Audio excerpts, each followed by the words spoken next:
Hello నమస్తే. నేను journalist Srinivas.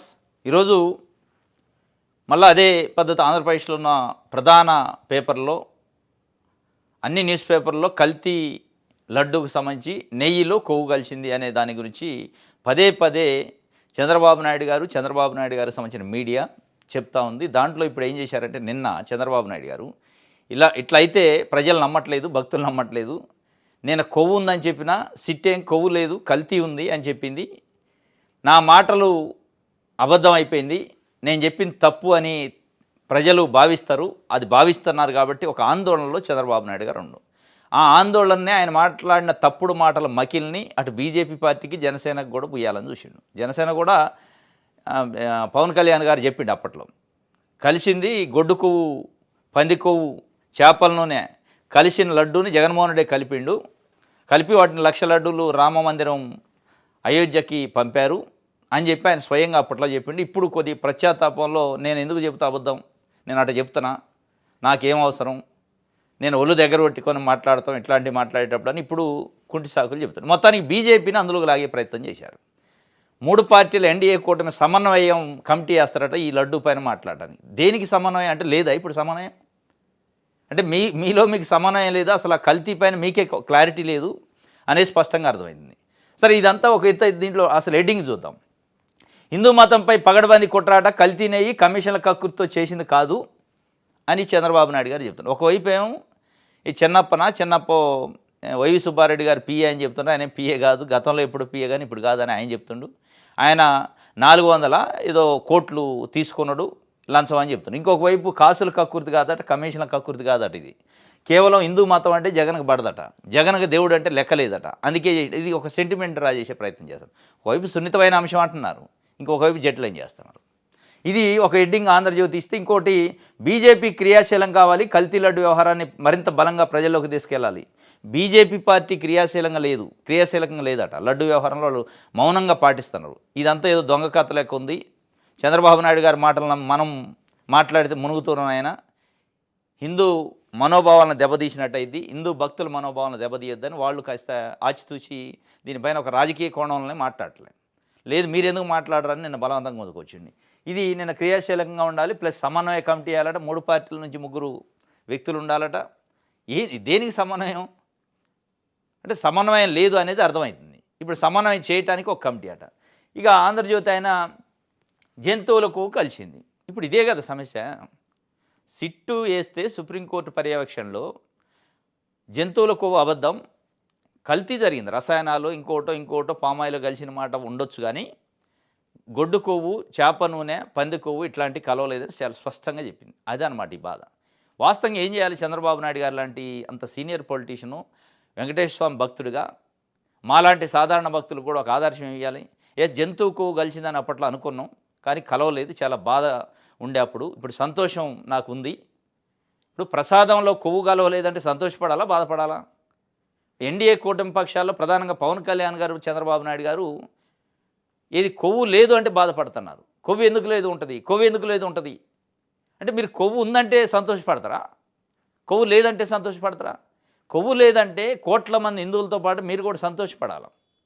సరే, మీరు రాజకీయం వేరు, రాజకీయానికి ఇది ఒక్కటే లేదు, ఇక వేరే చాలా అంశాలు ఉన్నాయి. ఇది వదిలేసి కొవ్వు ఎట్లా ఉండదు, ఉంటుంది. ఈ మీడియా, తెలుగుదేశం పార్టీని సమర్థించే మీడియా, చంద్రబాబు నాయుడు గారు, పవన్ కళ్యాణ్ గారు, ఉండి తీరాలి, ఉంటేనే మాకు సంతోషం. అంటే ప్రసాదం అపచారం అయితే సంతోషపడ్డట్టుంది మీరు, ప్రసాదంలో కల్తీ జరిగితే సంతోషం వ్యక్తం చేసినట్టున్నారు మీరు. ప్రసాదం కల్తీ ఉండాలి, నెయ్యిలో కొవ్వు ఉండాలి, ఇవన్నీ ఉంటేనే మాకు సంతోషం తప్ప అప్పటిదాకా తృప్తి ఉండదని చెప్పినట్టుంది. ఇదంతా దాదాపు అన్ని పేపర్లో ఇయ్యే రాసినాయి.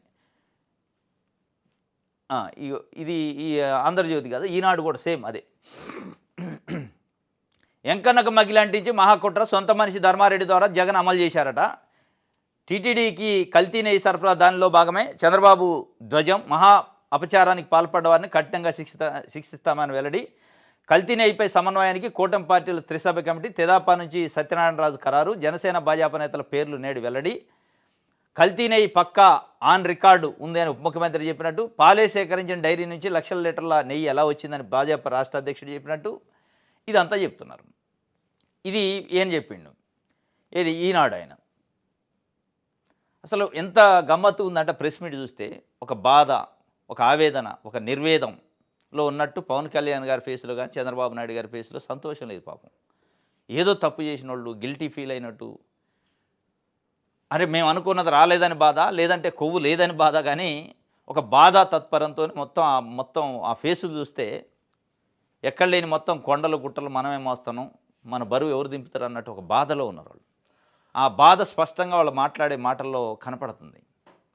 పవన్ కళ్యాణ్ గారైతే ఇంకొక అడుగు ముందుకేసి మేము ఒళ్ళు దగ్గర పెట్టుకొని మాట్లాడినాం అని చెప్తుండు. ఒళ్ళు దగ్గర పెట్టుకొని మాట్లాడినాం, మేము ఎందుకు మాట్లాడతాం అబద్ధం చెప్పండి అని ఒక సంజాయిషి ఇచ్చినట్టుంది. చంద్రబాబు నాయుడు గారి మాటలు చూస్తే కూడా సంజాయిషి ఇచ్చినట్టుంది. సంజాయిషి ఇస్తూ బుకాయించి కల్తీ ఉంటది. నెయ్యిలో కొవ్వు కలిసిందని చెప్పే ప్రయత్నం చేసిండు. ఇక ఆంధ్రప్రభ ఆయన ఏం రాసిండంటే తిరుమల పవిత్రతపై మహాకుట్రలు, మహాపాపాలు, కల్తీ రాయుళ్ళు అంతు తేలుస్తాం. ఉద్దేశపూర్వకంగా అన్నీ చేశారు. మోకరిల్లి క్షమాపణ చెప్పేవరకు యుద్ధం, ఎంకన్నా ముందు రాజకీయాల. మోకరిల్లి క్షమాపణ చెప్పడం కోసం కాదు మీ బాధ. ఆ సిట్టోళ్ళు కొవ్వు ఉందని చెబితే అయిపోద్ది. మీ బాధ అంతా పోద్ది. చంద్రబాబు నాయుడు గారికి, పవన్ కళ్యాణ్ గారికి ఉన్న బాధ ఏంటంటే ఆ సిట్ రిపోర్ట్‌లో కొవ్వు ఉంది నిజమే. కొవ్వు కలిపారు. ఆ కలిపిన వ్యక్తుల పేరు కూడా చెప్పాలి మళ్ళీ వాళ్ళు. ధర్మారెడ్డి కలిపిండు, వైవి సుబ్బారెడ్డి కలిపిండు, వాళ్ళిద్దరితోని జగన్మోహన్ రెడ్డి కల్పించిండని దాంట్లో రాస్తే ఆ పదాలు అప్పుడు కూల్ అవుతారు. అప్పుడు సంతోషపడతారు అన్నట్టుంది ఇలా బాధ చూస్తే నిన్న. మోకరిల్లి క్షమాపణ చెప్పాలట. ఒక విధంగా నిన్న ఎన్డీఏ కూటమి పక్షాలతో చంద్రబాబు నాయుడు గారు సమన్వయం ఒక 2.5 గంటల పాటు మీటింగ్ పెట్టి బయటకు వచ్చి ప్రెస్‌తోని మాట్లాడితే హిందూ సమాజం ముందు మోకరిల్లి క్షమాపణ చెప్పినట్టుంది ఆ ప్రెస్ మీట్ చూస్తే. హిందూ సమాజం ముందు నేను తప్పు చేసినా, కొవ్వు ఉందని చెప్పినా అని క్షమాపణ చెప్పినట్టుగా డైరెక్ట్‌గా చెప్పాలి, ఇండైరెక్ట్‌గా చెప్పినట్టుంది. కల్తీ మనస్తత్వం, అవినీతి సంస్థవట అని ఆంధ్రప్రభ రాసింది. ఇక సాక్షి చూద్దాం. ఇదే అంశం అన్ని పేపర్లో, ఇక వేరే ఏం లేదు. ఆంధ్రప్రదేశ్కి బడ్జెట్లో డబ్బులు రాలేదు కానీ, ప్యాకేజీ రాలేదని కానీ, అమరావతికి పోలవరానికి పైసలు కేటాయించలేదని కానీ ఇది ఎక్కడా లేదు. సిబిఐ క్లీన్ చిట్పై ఏకసభ్య డ్రామానా, లడ్డూ ప్రసాదంలో జంతుకు కలవలేదని ఎన్డీఆర్ఐ, ఎన్డీడీబీ ల్యాబులు, సిబిఐ సిట్టు ఛార్జ్షీట్లో స్పష్టంగా తేల్చిన ఇంకా కుట్రలా అని మాజీ మంత్రి పేరున్నా అని వైఎస్ఆర్సీపీ నుంచి అంటుంది. సిబిఐ క్లీన్ చిట్ ఇచ్చినప్పటికీ ఏకసభ్య డ్రామానా అని. క్లీన్ చీటు ఇచ్చిందని వీళ్ళు అంటారు. క్లీన్ చీట్ ఏమీ ఇలా కల్తీ జరిగింది కానీ కొవ్వు లేదని చెప్పింది. ఇప్పుడు కొవ్వు లేదు అన్నందుకు, అపచారం జరగలేదు అన్నందుకు సంతోషపడాలో ఒక సాధారణ హిందూ భక్తుడిగా. ఆ కల్తీ కెమికల్ కలిసిందంటే దానిపైన చర్యలు ఉంటాయి. ఇప్పుడు ఎన్డీఏ కూటమి అట్లా లేదు. కొవ్వు లేదని సిట్టు చెప్పలేదు అంటాడు. మరి సిట్టు చెప్పలేదంటే సిట్టు రిపోర్ట్ తిండి మీకెందుకు బాధ? కొవ్వు ఉందని చెప్తే వాళ్ళని పిలుస్తారు కదా. కోర్టు పిలిచింది కదా, రేపు ఛార్జ్ ఫ్రేమ్ చేశారు. మీరు ఎందుకు మీరు ఫ్లెక్సీలు ఎందుకు, మీరు ప్రెస్ మీట్లు ఎందుకు పెడతారు? సుప్రీంకోర్టు కంటే మీ రాజకీయం కమిటీ గొప్పదా? వాస్తవం ఇది. సుప్రీంకోర్టు వేసిన సిట్టు పైన, సిట్టు విచారణ పైన కమిటీ వేస్తా ఉన్నారు చంద్రబాబు నాయుడు. అక్కడనే అయిపోయింది మీది, తెట్టతేలం అయిపోయింది. సరే ఇదంతా అన్ని పేపర్లో రకరకాలుగా రాసినాయి కదా. అసలు ఈ సిట్టు కల్తీ కొవ్వులో నెయ్యిలో కొవ్వు కలిసిందనే అంశం పైన చంద్రబాబు నాయుడు గారు 2024 సెప్టెంబర్ 18 రోజు బహిరంగ ప్రకటన చేసిన తర్వాత ఒక ముఖ్యమంత్రి హోదాలో ఆయన వేసిన సిట్టికి శాంటిటీ లేకుండా అయింది సుప్రీంకోర్టు చెప్పింది. దీని వెనక ఏదో కుట్ర జరుగుతుంది, కావాలని నిందలు మోపటానికి వేసిండంటే సుప్రీంకోర్టు కూడా నమ్మి లేదు నువ్వు వేసిన సిట్ కాదు మేమేస్తాం, అందులో కావాలంటే నీ మనుషులు పెట్టుకో అని చెప్పారు.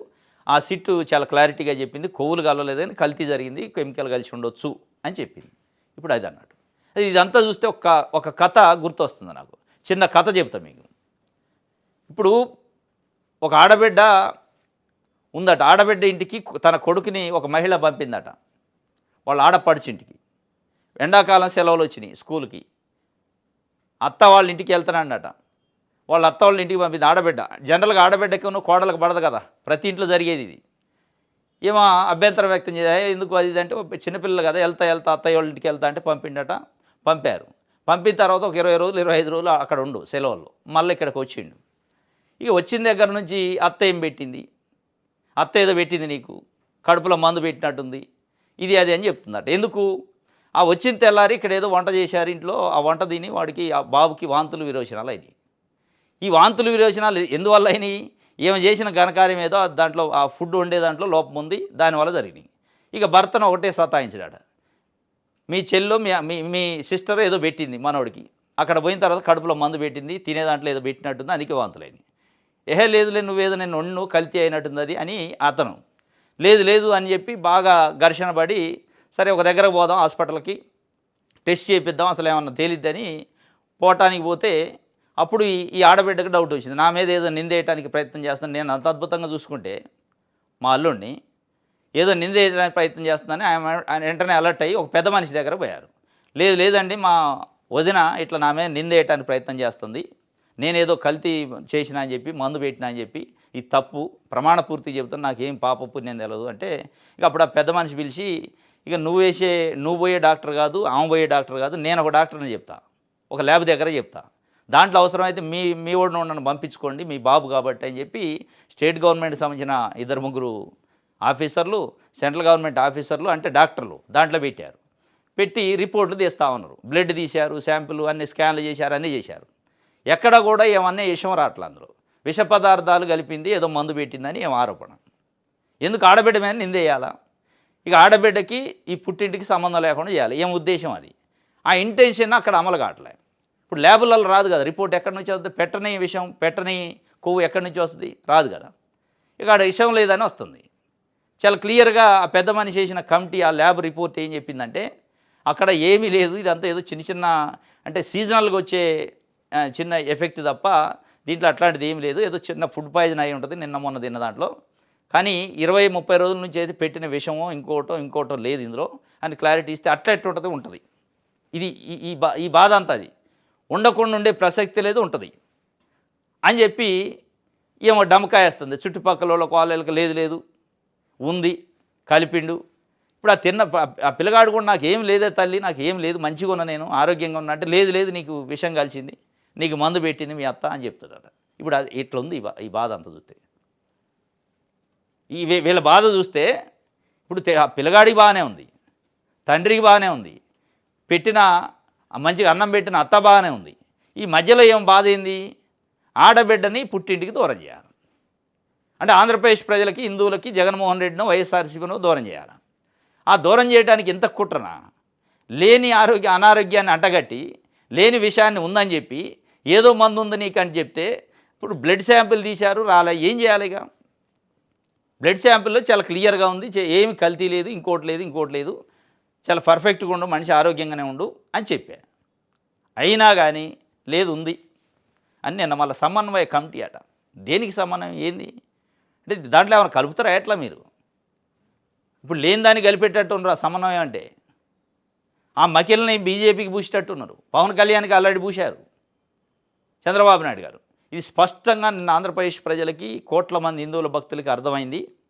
వాళ్ళ ప్రెస్ మీట్, చంద్రబాబు నాయుడు గారి మాట, ఆ అసహనం, ఆయన ఫేస్లో ఆ ఫీలింగ్స్, పవన్ కళ్యాణ్ గారి ఫేస్లో ఫీలింగ్స్ చూసిన తర్వాత స్పష్టంగా ఒక డ్రామా, కుట్ర నడుస్తుంది. ఈ కుట్ర ఎవరినో బదనాయం చేసినట్టు గిరిగీయటానికి తప్ప నిజంగానే కల్తీ జరిగినట్టు అనిపించలేదనేది స్పష్టంగా అర్థమవుతుంది. ఇది ఒక వార్త అయితే, ఇంకోటి లిఫ్టు తాకట్టుపై సీమ కన్నెర్ర, ఆపిన పనులు 2 నెలల్లో మళ్ళీ మొదలుపెట్టాలి, పోతిరెడ్డిపాడు చెలో పోతిరెడ్డిపాడు అని నిన్న వైఎస్ఆర్సీపీ ఒక ప్రోగ్రాం తీసుకుంది రాయలసీమలో, కర్నూలు జిల్లా నందికొట్కూరు అంట, దాని దగ్గరలో. అక్కడ పెద్ద ఎత్తున ప్రజలు ఇచ్చారు. ఆంధ్రప్రదేశ్ ముఖ్యమంత్రి పైన పక్క రాష్ట్రం తెలంగాణ ముఖ్యమంత్రి రేవంత్ రెడ్డి గారు అసెంబ్లీ సాక్షిగా చెప్పిండు, రాయలసీమ ఎత్తిపోతల పథకాన్ని చంద్రబాబు నాయుడు గారితో చెప్పి క్లోజ్డ్ రూమ్ మీటింగ్లో నేనే నిలుపుదల చేసినా అని చెప్పింది. తెలుగుదేశం పార్టీ ఏమంటుంది, అసలు రాయలసీమ ఎత్తిపోతల పథకం జగన్మోహన్ రెడ్డి కాలంలోనే ఆగిపోయింది అని చెప్తుంది.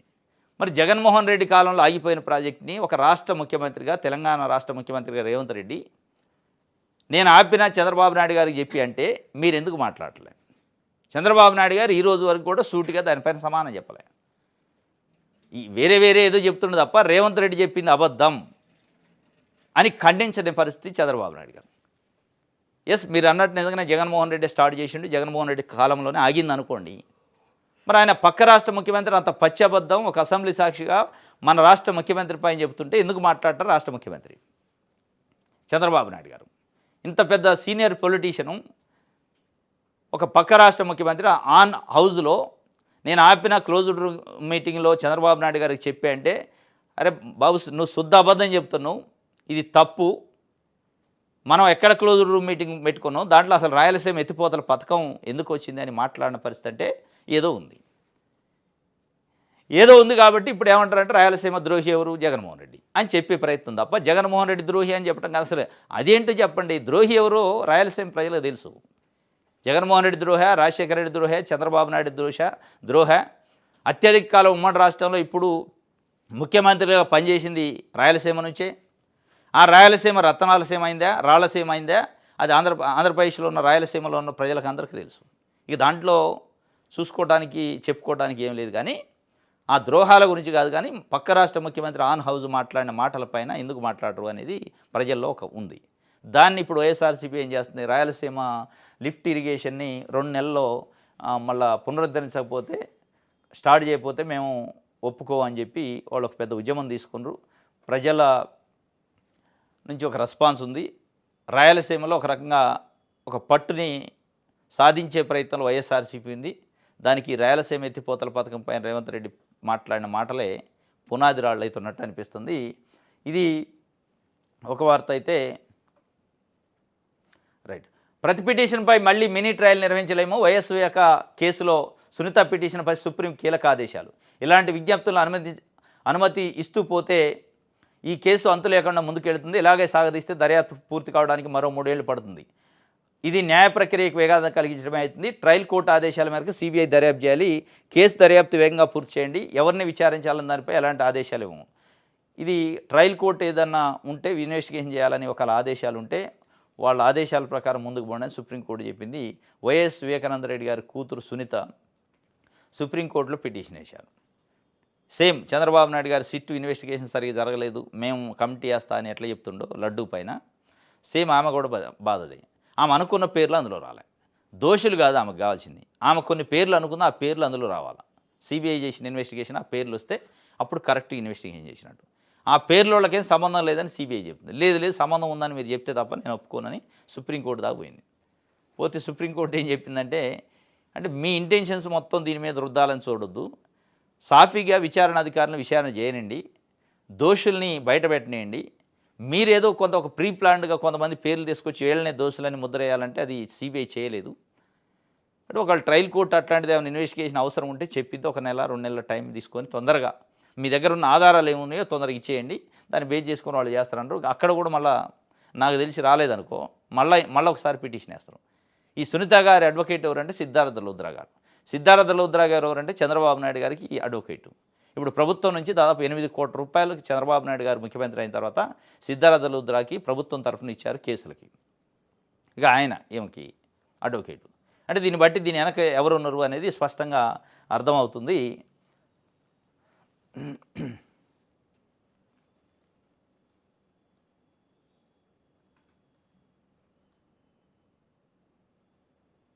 రైట్. ఇది సాక్షికి సంబంధించి.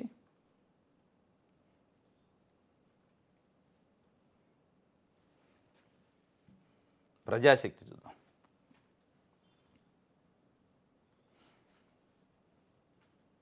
ప్రతి ఎకరాకు సాగునీరు మే 15 కల్లా డెల్టా కాలువలకు నీటి విడుదల. ఇది నాకు తెలిసి ఈ స్టేట్మెంటు ప్రతి ముఖ్యమంత్రి అంటాడు. చంద్రబాబు నాయుడు గారు 4వ ముఖ్యమంత్రి, 4 సార్లు ఇదే మాట చెప్పండి, ప్రతి ఎకరాకి నీరు. ఇంకెక్కడ మిగిలింది మరి ఇన్నిసార్లు ఎకరాకి నీరు ఇస్తున్నారు? ప్రతి ఎకరాకి నీళ్ళు ఇస్తూనే ఉంటుంది మీరు అయిన దగ్గర నుంచి. రాజశేఖర రెడ్డి ముఖ్యమంత్రి అయితే ప్రతి ఎకరాకి నీరనే, జగన్మోహన్ రెడ్డి ముఖ్యమంత్రి అయితే ప్రతి ఎకరాకి నీరనే, చంద్రబాబు నాయుడు గారు ముఖ్యమంత్రి అయితే ప్రతి ఎకరాకి నీరనే. మరి ఇంతమంది ముఖ్యమంత్రులు ప్రతి ఎకరాకి నీరు ఇస్తున్నాక రాయలసీమ రాళ్ళసీమ ఎట్లయింది? రత్నాలసీమ ఎందుకు కాలే? ఈరోజు రాయలసీమకు జరిగిన ద్రోహం గురించి మళ్ళీ మాట్లాడుకోవాల్సిన పరిస్థితి ఎందుకు వచ్చింది? అదే రాయలసీమ నుంచి కదా చంద్రబాబు నాయుడు గారు అయినా, జగన్మోహన్ రెడ్డి అయినా, తర్వాత విజయభాస్కర్ రెడ్డి అయినా, లేదు అప్పుడున్న రాజశేఖర రెడ్డి అయినా, వీళ్ళంతా ఎక్కడి నుంచి ఉన్నారు? కడప, చిత్తూరు, నెల్లూరు ఈ ప్రాంతాల నుంచే, కర్నూలు. కానీ రాయలసీమ ఏమేమి అభివృద్ధి అయింది? మళ్ళీ రాయలసీమకు జరిగిన ద్రోహం గురించి, రాయలసీమ వెనకబాటు గురించి ఇప్పుడు మాట్లాడుకోవాల్సిన పరిస్థితి, దాన్ని ఎన్నికల ఎజెండాలో పెట్టాల్సిన పరిస్థితి వచ్చిందంటే ఈ ప్రతి ఎకరాకి నీరు కథ ఏంటంటే స్టేట్మెంట్లకే ఉంటాయి. ప్రతి ఎకరాకి నీరు పనిలో ఉండదు. నిన్న రాయలసీమ పోయి ప్రతి ఎకరాకి నీరు ఇస్తా అని చంద్రబాబు నాయుడు గారు చెప్పిండు. ఇది ఒక వార్త.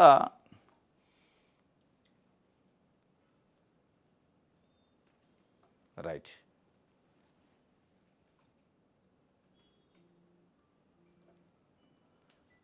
లడ్డూలో కల్తీ లేదని ఎక్కడుంది అని ప్రజాశక్తి పేపర్లో రాశారు దాని గురించి. ఇప్పుడు కల్తీ లేదని ఉండొద్దు, కల్తీ కావాలని ఉందనంటే అడిగినట్టుంది. కల్తీ ఉండాలి, ఉండాలి, ఉండాలని కోరుకున్నట్టుంది. ఇగో ఇక్కడ కూడా ప్రతి ఎకరాకు సాగునీరేనట. ఉద్యోగులకు అండగా కూటమి సర్కారు, మీరు మేము వేరు కాదు. మంత్రులు పయ్యవులు సత్యకుమార్ యాదవ్ ఘనంగా ఏపీ జేఏసీ అమరావతి 4వ రాష్ట్ర మహాసభ జేఏసీ చైర్మన్గా తిరిగి బొప్పరాజు ఎన్నిక విజయవాడలో కథం దొక్కిన ఉద్యోగులకు అండగా కూటమి సర్కారు, మీరు మేము వేరు కాదు. మరి వేరు కానప్పుడు ఏది వాళ్ళది ఒకటి రాదు కదా. మరి గమ్మత్తుగా ఉంది మాటలు. మీరు మేము వేరు కాదంటే మీకు అన్నీ వస్తున్నాయి, మీకు కావాల్సిన సౌకర్యాలన్నీ వస్తున్నాయి. వాళ్ళకి కావాల్సిన ఎంప్లాయీస్కి కావాల్సిన పిఆర్సీ, ఐఆర్, హెల్త్ కార్డులు, ఏరియర్సు, బకాయిలు ఎందుకు రావట్లే? అవన్నీ అడిగినప్పుడు ఏం చెప్తున్నారు మీరు? అప్పులైనవి అని చెప్తున్నారు. మళ్ళీ మీరు మేము వేరు కాదు అని చెప్పి చెప్తున్నారు. వాళ్ళకి ఈ జేఏసీ సన్మానించిందట. జేఏసీ ఇట్లాంటి సన్మానాలు ఇప్పుడు కాదు చేయాల్సింది. ఎంప్లాయీస్ సంబంధించిన సమస్యలను ప్రభుత్వం పరిష్కరిస్తే అప్పుడు జేఏసీ సన్మానాలు చేస్తే బాగుంటుంది. కానీ మీ గుర్తింపుల కోసం సన్మానాలు చేస్తే రైట్ ఇట్లే ఉంటుంది. ఇది ఆంధ్రప్రభకు సంబంధించి విషయాలు అందరూ చూద్దాం. కల్తీ కూరలను వదిలిపెట్టం ఎక్కడున్నాయి అసలు? కూరలు ఎక్కడ? కల్తీ కూరలు ఏంటి? లేని కూరలను మీరు పెడతారు ఉందని. ఇంకోటి పక్కదారి రాజకీయాలు, ప్రజా సమస్యల పట్టణ వైనం, కల్తీని అయితే కూటమే, వైసీపీ రాజకీయమే, ఎన్నికల హామీల విస్మరణ, జనసేనల అసంతృప్తులొల్లి, బొలిశెట్టి రజనీ దూరం. వాస్తవం ఇది. ఫిబ్రవరి 1వ తారీఖు రోజు కేంద్ర ప్రభుత్వం బడ్జెట్ ప్రవేశపెట్టింది. ఆ బడ్జెట్లో ఆంధ్రప్రదేశ్కి తీవ్ర అన్యాయం జరిగింది. తీవ్రమైన అమరావతికి కానీ, పోలవరానికి కానీ, వెనకబడిన జిల్లాలకు కానీ, విశాఖపట్నం స్టీల్ కంపెనీకి కానీ, పారిశ్రామిక కారిడార్కి కానీ నిధులు కేటాయించలే. వాటితో పాటు విభజన చట్టంలో పేర్కొన్న ప్రత్యేక హోదా కానీ, ప్యాకేజీ కానీ ఏ అంశం పైన కూడా క్లారిటీ లేదు. అసలు ఒక ఆంధ్రప్రదేశ్ అనే ఒక రాష్ట్రం ఉంది, రాష్ట్రం చీలిపోయి నష్టపోయింది. విడిపోయిన తర్వాత దాన్ని ఆదుకోవాలనే అసలు కనీసం కనీసం కేంద్ర ప్రభుత్వం నుంచి అక్కడ లేదు ఒక పదం కూడా. అసలు ఆ కేటాయింపులు ఎందుకు రాలేదనే పైన చంద్రబాబు నాయుడు గారని పవన్ కళ్యాణ్ కానీ కేంద్రంతో మాట్లాడటమా, కేంద్రం నుంచి ఒత్తిడి చేయటమా, కేంద్రం పైన అది తెచ్చే కార్యక్రమం, దానిపైన ఒక విశ్లేషణ, ఒక కూర్చొని సమన్వయం చేసుకొని మీటింగ్ పెట్టుకోవడమా? ఇప్పుడు నిన్న సమన్వయ కమిటీ మీటింగ్ అని పెట్టారు బీజేపీ, జనసేన, తెలుగుదేశం పార్టీ. కల్తీ నెయ్యి, కల్తీ లడ్డు పైన. ఆ సమన్వయం దీనిపైన కాదు మీరు పెట్టాల్సింది. బడ్జెట్లో ఎందుకు కేటాయింపులు చేయలేదని బీజేపీని కూడా పిలుచుకొని మీరు కేంద్రంలో మేము అందరం కలిసిపోయి ప్రధానమంత్రిని కలుద్దాం. ఈ విధంగా అయితే ఆంధ్రప్రదేశ్లో మనం డ్యామేజ్ అవుతాం. డబుల్ ఇంజన్ సర్కార్ అని పేరుకి చెప్తున్నాం, అక్కడ డబ్బులు ఇవ్వట్లేదు, మీరు కేటాయింపులు లేవు. ఆ కేటాయింపులు చేయాలి అని ఒత్తిడి చేయాల్సిన దానికి సమన్వయ కమిటీ పెట్టాలి. అక్కడ జరగని కల్తీ జరిగిందని, లేని కొవ్వు ఉందనే దానికోసం సమన్వయం పెట్టి మీరు కూడా మాట్లాడాలి, మీరు కూడా ఉందని చెప్పండి. నేను చెప్పిన కదా నెయ్యిలో కొవ్వు ఉందని నేను చెప్పిన, మీరు ఎందుకు చెప్పరు? మీరు మాట్లాడాలి. బీజేపీని ఒత్తిడి. మీరు మాట్లాడితే బాగుంటుంది, సీరియస్గా ఉంటుంది, హిందూ మనోభావాలను గుర్తించే పార్టీ మీది, మీరు మాట్లాడితే దానికి గుర్తింపు వస్తుంది, నేను మాట్లాడితే ఎవడు నమ్మట్లే అని చెప్పడం కోసం సమన్వయం పెట్టినట్టుంది. ఆ సమన్వయం వాస్తవంగా రాష్ట్రంలో ఉన్న సమస్యలపైన, రాష్ట్రానికి బడ్జెట్ కేటాయింపులపైన, వీటిపైన ఉండాలి. అది లేదు, అది వదిలేశారు గాలికి. ఇదేదో పనికిరాందో ఒకటి పట్టుకున్నారు, లేని దాన్ని పట్టుకొని సమన్వయం పెట్టారు. మొత్తానికి పక్కదారి పట్టించుతున్నారు రాజకీయాల్ని, రాష్ట్రాన్ని వదిలేశారు. పరిపాలనని పూర్తిగా గాలికి వదిలేశారు. పరిపాలనని, కేంద్రం నుంచి రావాల్సిన నిధుల్ని పూర్తిగా వదిలేసి కేవలం రాజకీయం కోసం ఒక టార్గెట్ పెట్టుకున్నారు. ఆ టార్గెట్ అలా డైరెక్ట్గా మాజీ మంత్రులు ఇళ్లపైన పోయి నిప్పులు పెట్టి దాడులు చేసి చేస్తున్నారు. దానిపైన నిన్న ఈ సమన్వయ కమిటీలు ఎక్కడా కూడా ఒప్ప చెప్పలే. ఇది పక్కదారి రాజకీయాలు చేస్తారని విషయాలందరూ ఒక వార్తను రాసింది. ఇది ఈరోజు న్యూస్ అనాలిసిస్. రేపు తాజా వార్తలతో తిరిగి కలుసుకుందాం. Thank you.